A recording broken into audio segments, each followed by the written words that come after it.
Abhilashi University. Admission start for 2020 and 21.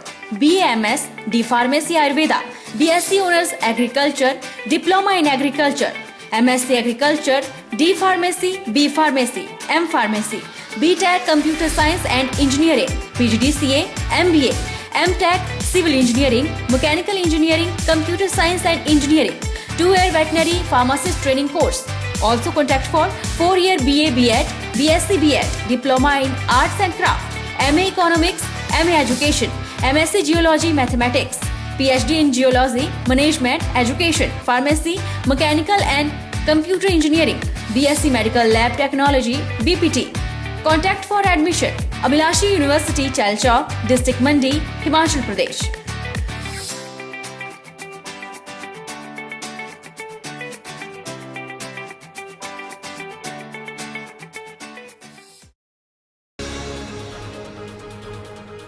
Nurpur block की ठेहड़ पंचायत में केशव दत्त सुपुत्र भीमसेन 2006 और 2007 से बीपीएल परिवारों में से एक ऐसा परिवार है जिसका गरीबी रेखा में होने के बावजूद भी उसको अभी तक आशियाना बनाने या मुरम्मत करने की कोई सरकारी सहायता नहीं मिली है।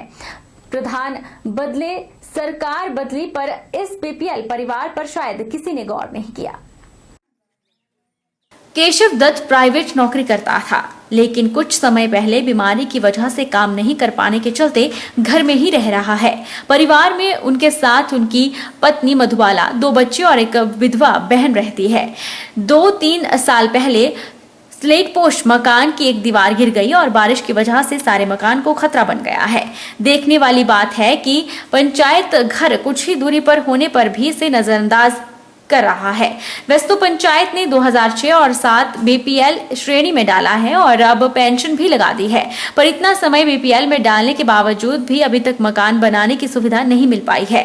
पीड़ित परिवार ने सरकार और प्रशासन से मदद की गुहार लगाई। 2006 से मेरा नाम बीपीएल में आया था। बोले पंचायत के पास कई बार गया मैं, मगर उन्होंने मेरी सुनवाई नहीं की कोई। तो मैं चंडीगढ़ में काम करता था, मुझे 7-8 साल हो गए बीमार पड़े। मैं ठीक नहीं हूँ, मगर काम करने में भी असमर्थ, काम नहीं कर सकता, मैं भारी काम नहीं कर सकता। वही पंचायत प्रधान इंदुबाला ने बताया कि इस परिवार का इस बार प्रधानमंत्री मकान योजना में नाम डाला गया है और इनका आधार कार्ड लेकर भेज दिया गया है। इनका नाम आ गया है और जैसे ही सरकार के आदेश आएंगे वैसे ही काम शुरू करवा दिया जाएगा। तो अभी हमने क्या बताना है, हमने लिस्ट भेजी है 2018 का सर्वा, उसके मुताबिक जो है इनका नाम आया हुआ मकान में। जैसे इनके आधार कार्ड मांगे थे पंचायतों में, हमने सभी के आधार कार्ड कलेक्ट करके सभी के आगे ऑनलाइन भेज दिए हैं। अब जैसे ही मकान आते हैं वैसे हम जिनका मकान आएगा उनको किस्त वाइज किस्त खुद ही ऑनलाइन के खाते में पड़ जाएगी। तो इनका नाम आपने भेजा हुआ था और नाम आ गया है? जी सर, आ गया।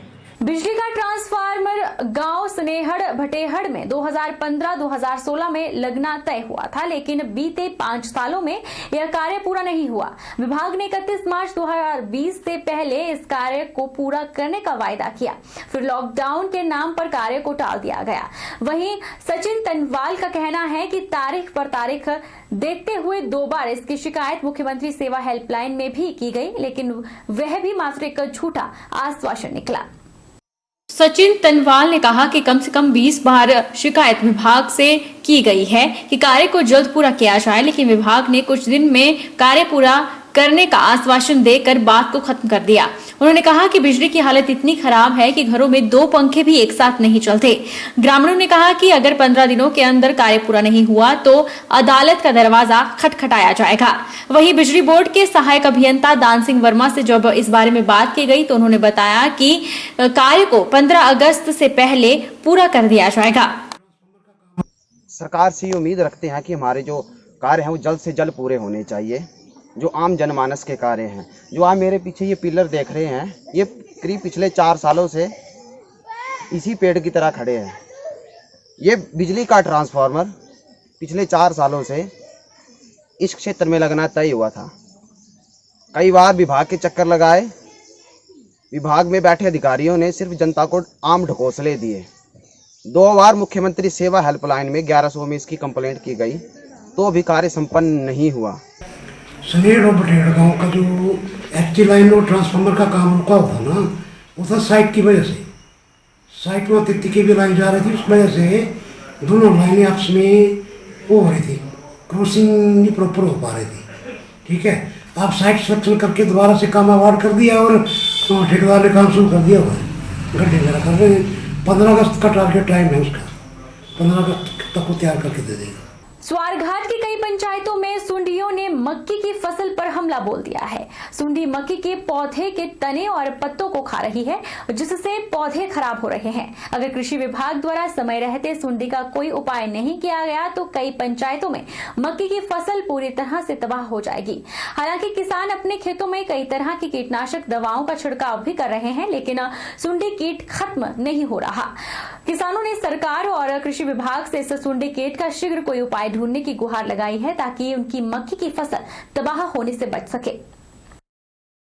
असंगठित कामगारों के कल्याण के लिए केंद्र और प्रदेश सरकार की कल्याणकारी योजनाओं का लाभ इंदौरा विधानसभा क्षेत्र के लोगों को मिल सके, इसके लिए विधायिका रीता धीमान के प्रयासों से एक विशेष शिविर आयोजित किया गया, जिसमें इंदौरा के लगभग 80 पंचायत सचिवों, सहायकों, ग्रामीण रोजगार सेवकों और अन्य लोगों ने भाग लिया।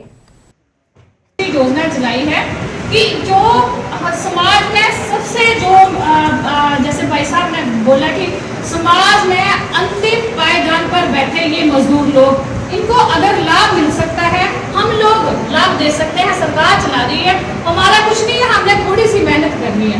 अगर इन लोगों को लाभ मिलेगा तो वो लोग सरकार को बाद में आप लोगों को पहले दुआएं देंगे, क्योंकि गरीब लोग, एक गरीब महिला है, उसके अगर पति की डेथ हो जाती है, उसकी तो भी 2 लाख रुपया, वो अगर कोई गंभीर बीमारी लग जाती है 5 लाख रुपया, अगर उसके बच्चों की एजुकेशन के लिए पैसा, उसके बच्चों की शादियों के लिए पैसा। लेकिन अफसोस इस बात का है कि हमने आज तक हमारे यहाँ के इंदौरा के एक भी गरीब परिवार को इसका लाभ नहीं मिल सका। जोगिंद्रनगर शहर के नजदीकी दारट बगला पंचायत में आग की घटना से झुलसी 32 वर्षीय विवाहिता महिला के उपचार के दौरान टांडा अस्पताल में मौत हो गई है। करीब 1 सप्ताह पहले महिला आग से करीब 60% से अधिक झुलस चुकी थी। मामले पर जोगिंद्रनगर पुलिस ने सास ससुर के खिलाफ आईपीसी की धारा 498A34 के तहत मामला दर्ज कर उन्हें हिरासत में लेकर पूछताछ शुरू कर दी है। वहीं मृतका का अंतिम संस्कार भी पुलिस के पहरे में किया गया। हिमाचल के बागवानों की आर्थिकी की रीढ़ सेब की फसल लगभग तैयार हो गई है। सोलन की फसल एवं सब्जी मंडी में सेबी की आवक शुरू हो गई है। इस मर्तबा कोरोना काल में किसानों को सेब के बेहतर दाम मिलने की उम्मीद कम ही थी, लेकिन बागवानों को शुरुआती दौर में सेब के उचित दाम मिल रहे हैं। सोलन सब्जी मंडी में बागवानों को 1000 रुपए से लेकर 2500 रुपए तक सेब की पेटी बिक रही है। हालांकि इस बार सेब की साइज छोटा है, लेकिन फिर भी बागवानों को सेब के अच्छे दाम मिल रहे हैं। सोलन सब्जी मंडी में टमाटर के साथ साथ सेब की फसल भी पहुंच गई है, जिससे बागवानों के चेहरे तो खिले हैं, वही मंडी में भी रौनक आ गई है। इस बार किसानों को सेब के शुरुआती दौर में अच्छे दाम मिल रहे हैं और उम्मीद भी जताई जा रही है कि जो इस बार सेब के रेट हैं वो अच्छे होंगे। सीजन की शुरुआत में पहली बार अभी सेब लाए हैं और हमारा भी ये शुरुआती ही दौर है, क्योंकि हम 2-3 साल से सेब पे काम कर रहे हैं अभी। और अभी यहाँ पर 2000 से 3000 तक लगभग सेब बिक रहा है, जो भी आपने शायद देखा होगा, बोलियाँ चल रही थी यहाँ पे।